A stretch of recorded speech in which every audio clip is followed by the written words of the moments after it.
Mga katrops, welcome back ulit sa aking channel, Sports React PH.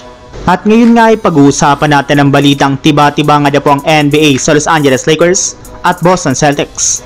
Pag-uusapan na rin nga natin dito sa ating panibagong video, ang balitang papalit kay LeBron James sa Los Angeles Lakers.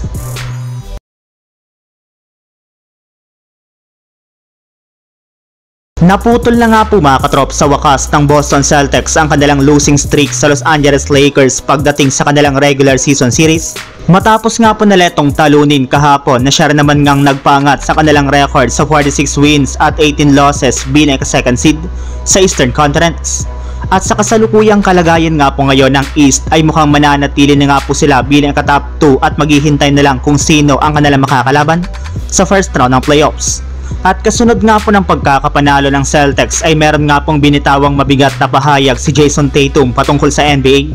Matapos nga po nitong sabihin sa harap ng media na mas maganda nga po ang kalagayan ngayon ng liga kapag mahusay at competitive ang Los Angeles Lakers at ang Boston Celtics.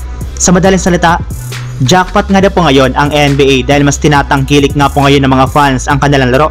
Lalo pat marami na nga po ang umaasa na magkakaharap ng muli ang Lakers at Celtics sa NBA Finals. Alam naman nga po ninyo mga katrops na ang dalawang ito ang may pinakamalaking market sa buong liga. Kaya tiba-tiba nga po talaga ang kita ngayon ng liga kung sakali mang mangyari ang inaasahang paghaharap ng dalawang ito sa darating na Hunyo.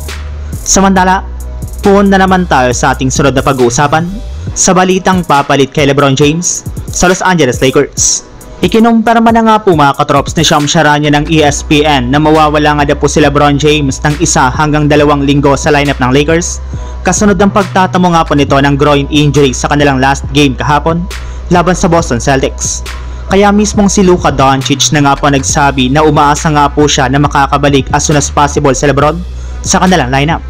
At habang wala nga po ito ay siya muna nga po ang papalit sa pwesto nito bilang first option, kung saan kakailanin nga po talaga niya na magdoble kayod sa paggawa ng opensa at ipakita ang kanyang dating laruan upang sa ganon ay manalo sila sa kanilang mga susunod na laro, especially sa kanilang next game laban sa Brooklyn Nets.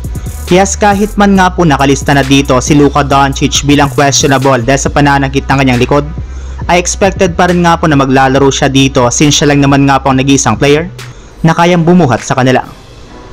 So yun lang mga katrops, ang handog kong story ngayong araw.